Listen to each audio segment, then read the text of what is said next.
Puis là, on venait justement d'en ouvrir une, donc si vous voulez, on la goûte aussi. Ouais, ok, je vais chercher la fiche.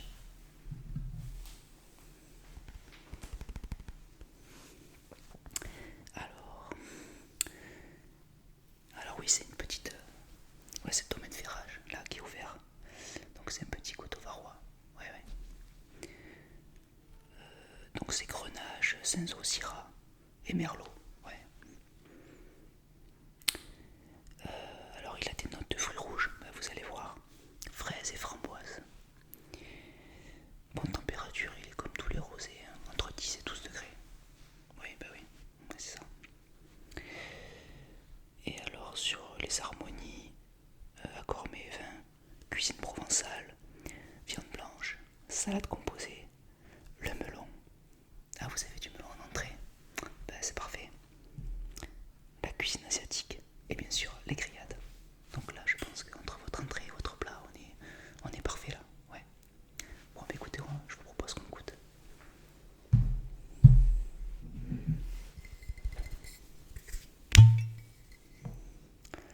Alors, pas de petit verre, dégustation.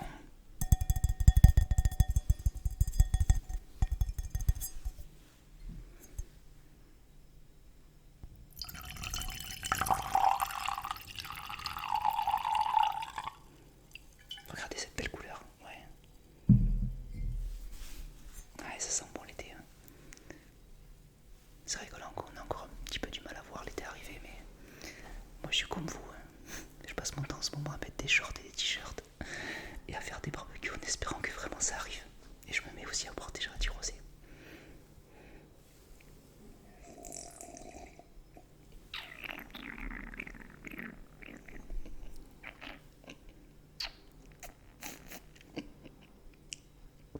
Ah, il est parfait. Hein. Ouais.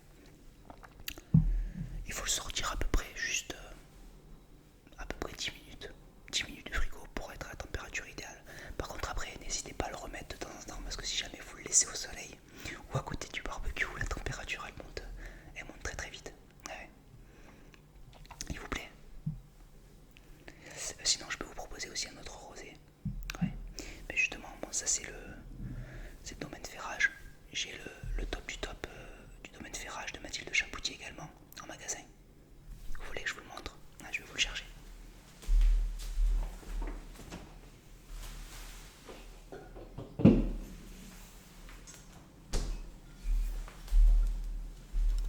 Le voici. Oh, une très belle bouteille. Avec un cadran dessus. Il est magnifique. Alors là, il date de 2017. Bon, comme vous le savez, hein, pour les rosés, c'est pas des vins qu'on garde forcément très très longtemps. Hein. On les boit assez jeunes, donc là, 2017, 2 ans, c'est juste parfait. On peut même des fois les boire au bout d'un an. Après 3-4 ans, c'est vraiment le maximum pour un rosé. Ouais. Donc là, il est dans la fleur de l'âge. Ouais. Alors, je vais prendre sa fiche. Alors, une petite fiche. Où est-ce qu'il est celui-là? Grand ferrage. Alors, on est sur du Mathilde Chapoutier, comme je vous ai dit. Alors là, c'est un petit peu particulier. La récolte se fait de nuit pour garder plus de fraîcheur. Ouais, c'est particulier. Alors, l'élevage se fait en cuve inox pendant 5 mois. Ah, ça, c'est pas mal aussi pour donner ouais, ce côté un petit peu très limpide du rosé. Hein. Alors, il a des arômes complexes de pêche, d'agrumes et de fruits exotiques. Le goût en bouche, c'est assez ample. Ah, il est beaucoup plus ample que le note de ferrage. Là, on est vraiment sur la gamme au-dessus. Hein. Donc, alors, les accords mets et vins, on est sur accord buffet méridional. Et bien sûr, barbecue également. Hein. Là, c'est pour ça que je vous le propose. Hein. Et ils mettent pour plus de finesse carpaccio de bœuf et copeaux de parmesan. Ah, c'est également ce que vous avez en entrée. Melon plus carpaccio de bœuf. Bah dis donc, peut-être que je vais essayer de me faire inviter chez vous ce soir. Ah, celui-ci il est parfait. Par contre, je vous ai pas demandé. Qu'est-ce que vous faites griller? Ah, une côte de bœuf.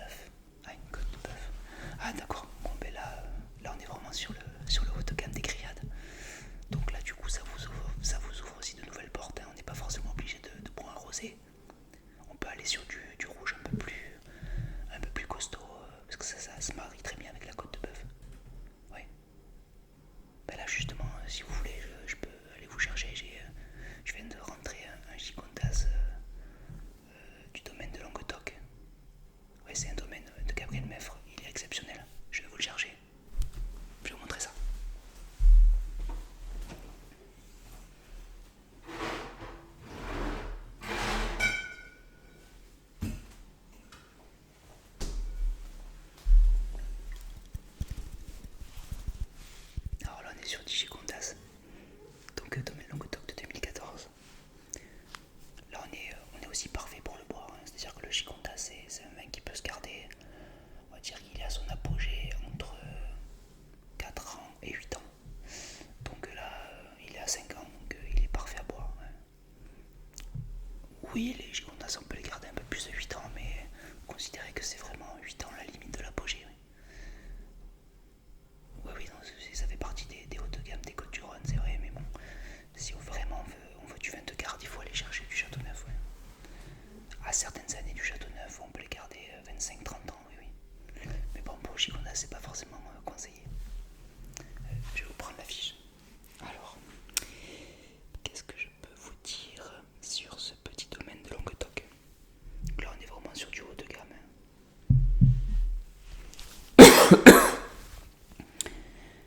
Alors, au niveau des cépages, on est 60% Grenache et 40% Syrah. Donc là, on est vraiment sur du rouge assez charpenté, hein, qui va se marier très bien avec votre côte de bœuf.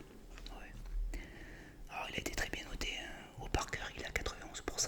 Donc, dépasser les 90, là, on est vraiment sur la fine fleur. Hein, ouais. Après, médaille d'or à Paris, médaille d'or à Mâcon, là, c'est. Alors là, on n'est évidemment pas sur un rosé, donc au niveau du service, on est sur 16 à 18 degrés. Donc là, il faut le sortir de la cave. Bon là, évidemment, c'est pour ce soir, donc vous n'allez pas forcément le mettre en cave entre temps. Donc il faut simplement le ranger à un endroit qui n'est pas trop chaud. Voilà. L'objectif, c'est qu'il ne monte pas au-delà de 20 degrés, qu'on soit assez proche des 18 degrés. Alors idéalement, ils disent de l'ouvrir et de le carafer 3 heures avant. Donc bon, le carafer ça va pas forcément être nécessaire. Moi ce que je vais vous conseiller, c'est de vraiment l'ouvrir 3 ou 4 heures avant. Et après une petite astuce que je vous donne, elle est valable pour tous les vins des Côtes-du-Rhône, tous les vins de la vallée du Rhône, même tous les vins qui sont relativement charpentés et qui sont pas sur un niveau de complexité très élevé. Voilà. Je vais pas vous donner évidemment ce même conseil pour le Bourgogne. Mais pour ces vins-là, ce qui est intéressant, c'est qu'au moment du service, vous le servez généreusement dans le verre. C'est-à-dire que vous prenez pas de précautions. Enfin, évidemment, l'objectif, c'est pas d'en mettre partout, mais au moment de le servir, voilà, vous le servez assez violemment. Comme ça, au moment du service, il va vraiment s'oxygéner. Évidemment, nous, à la cave, on a des becs verseurs oxygénants. Donc, nous, c'est assez facile. Mais c'est vrai qu'en tant que particulier, vous n'avez pas vraiment forcément ce genre de matériel. Donc, c'est ce que je vous conseille. Vous prenez le verre, hop, et vous servez assez violemment. Voire même, si vous savez que vos amis vont arriver dans à peu près 3 quarts d'heure, vous pouvez déjà commencer à servir les verres. Puisque la surface d'échange du verre elle est beaucoup plus importante que la simple surface d'échange du bouchon qui elle est beaucoup plus petite. Donc le vin va s'oxygéner plus vite. Voilà, c'est un petit conseil que je peux vous donner. J'ai oublié de vous demander aussi l'essentiel, évidemment, moi je m'emballe à vous proposer des vins d'exception. C'est vrai que même si c'est pour une côte de bœuf, on n'est pas forcément à ouvrir des si bonnes bouteilles pour des grillades. J'ai oublié de vous demander votre budget. Ah oui d'accord, ouais, je comprends. Donc bon, on va peut-être oublier le Languedoc pour l'instant. Et je vais vous présenter des vins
Après, c'est vrai que peut-être que c'est pas forcément le plus idéal pour une côte de bœuf, mais comme vous m'avez dit tout à l'heure que vous avez du carpaccio de bœuf en entrée, ça c'est par contre très bon, à la fois pour l'apéro, à la fois pour l'entrée. Ouais.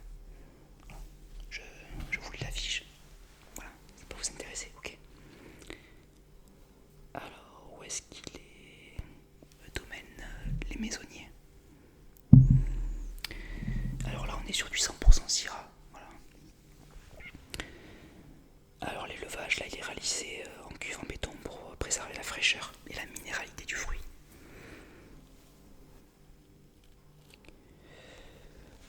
Et après, c'est vraiment juste les 15% qui restent qu'on va vraiment les mettre en fût de chêne pour qu'il le vin prenne de la consistance et aussi donner cette puissance et cette complexité aromatique.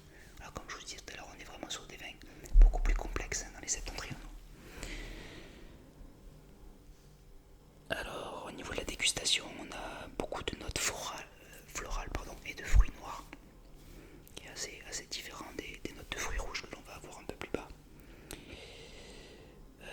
Donc là on est sur un rouge violacé très intense. Alors au niveau, ouais, c'est ce que je vous dis. Donc au niveau des accords mets et vins, donc là on va être plutôt assez proche de l'apéro et du carpaccio de bœuf. Voilà. Ok. Bon là on est peut-être encore un peu assez élevé.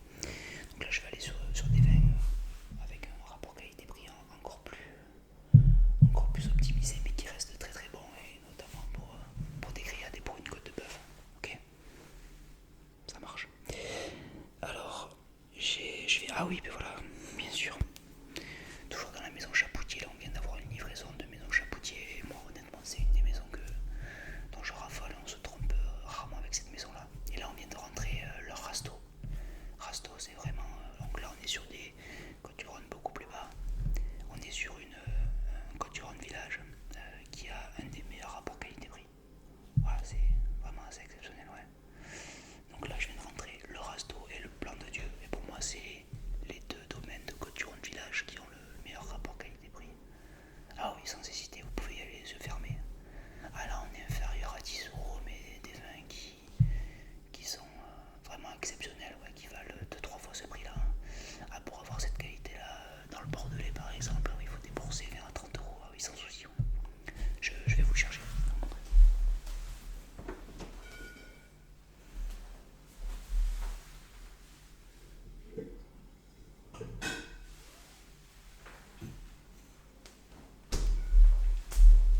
Alors voici le Rasto.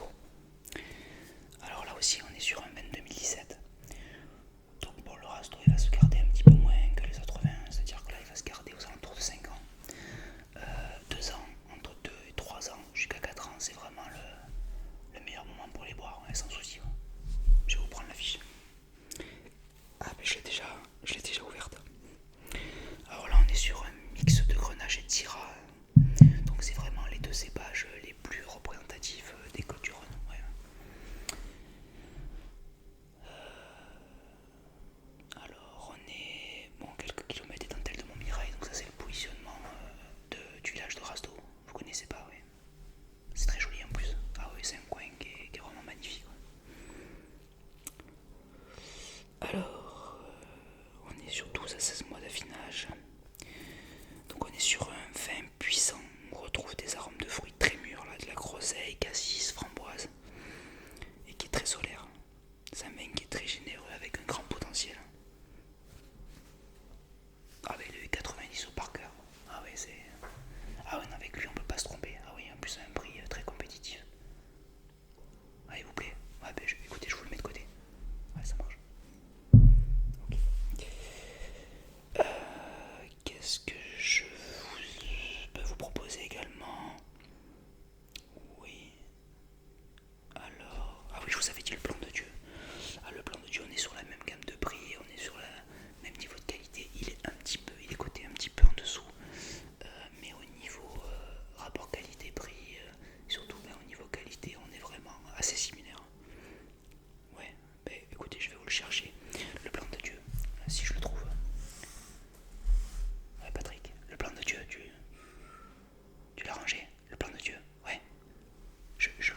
Saint-Mapalisse de 2017.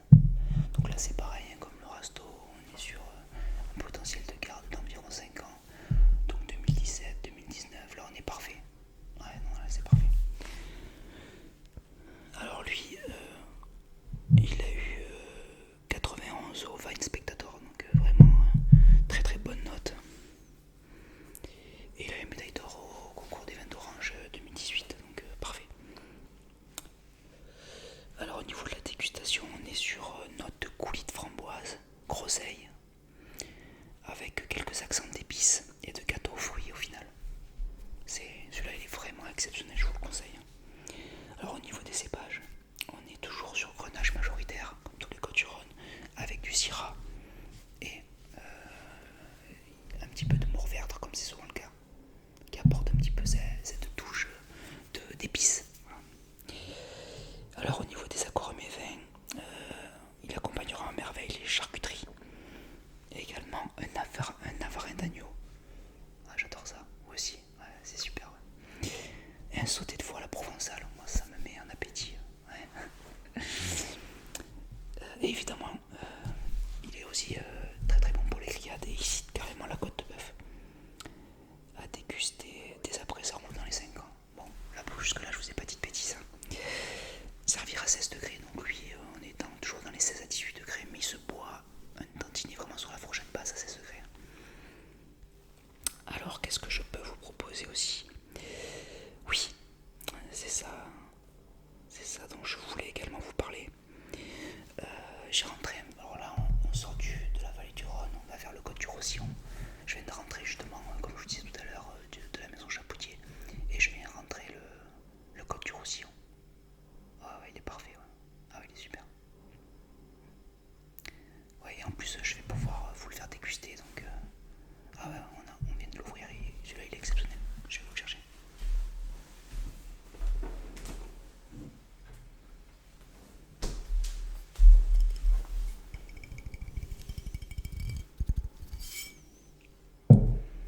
Je vais vous chercher un verre, j'arrive.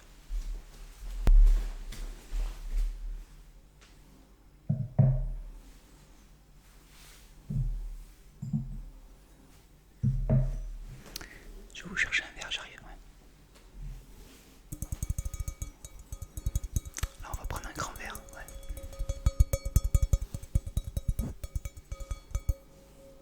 Ouais, je vais poser les fiches. Hop là.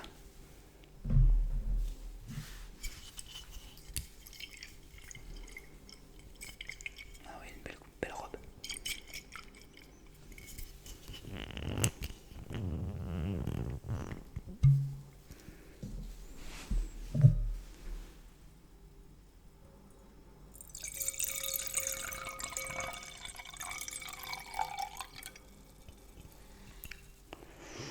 Ouh là là.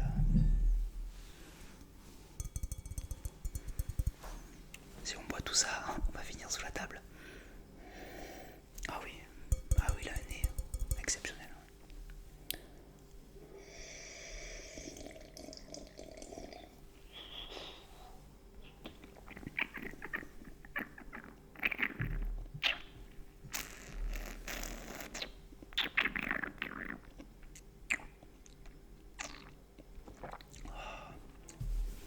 Ouais. Ah, vous aimez aussi? Ah ouais. Ah, on est sur du très bon. Ah, alors, qu'est-ce que je peux vous dire sur celui-ci? Alors, on est sur un côte du Roussillon, les vignes du Bilao. Donc là, on est sur l'AOC, côte du Roussillon village. Ouais, on n'est plus sur les côtes du Rhône. Ah, vous pourrez pas dire comme ça que je suis seulement sur les côtes du Rhône. Alors là, au niveau vraiment la sentier, il y a un nez de cerise noire. Bon, la robe, elle est grenat foncé. Hein. Je pense que on le voit bien. C'est vraiment une belle couleur. Ouais.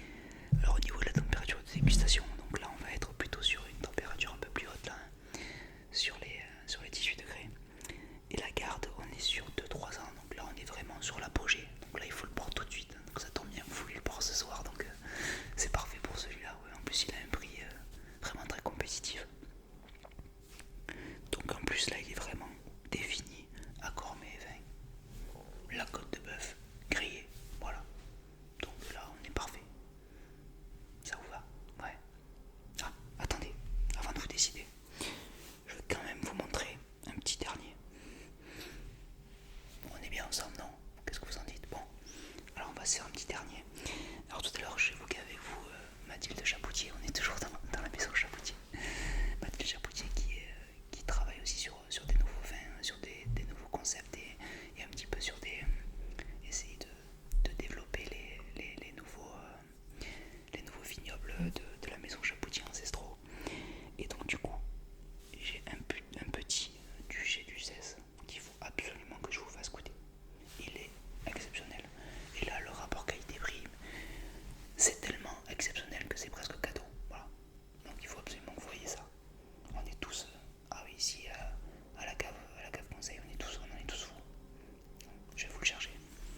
ça aussi qui donne ce goût si particulier.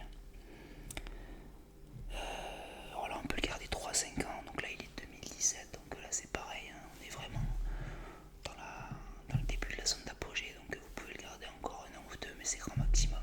Ouais. Ouais, je pense qu'il va pas trop bouger, non.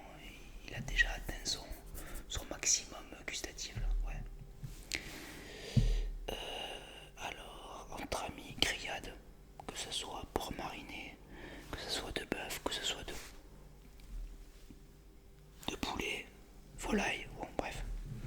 Et pour plus de finesse, un canard aux olives. J'adore ça. Vous aimez ça aussi? Ouais, c'est super. Ouais. Ok, qu'est-ce que l'on peut dire de plus? Alors, est-ce qu'on a bien ressenti la même chose, hein, de ce qu'ils disent dans ces fiches-là? Donc le nez puissant, fruité, épicé, marqué par une pointe de poivre. Ouais, c'est ce que je vous ai dit, de le garder jusqu'à la fin. On sent bien ce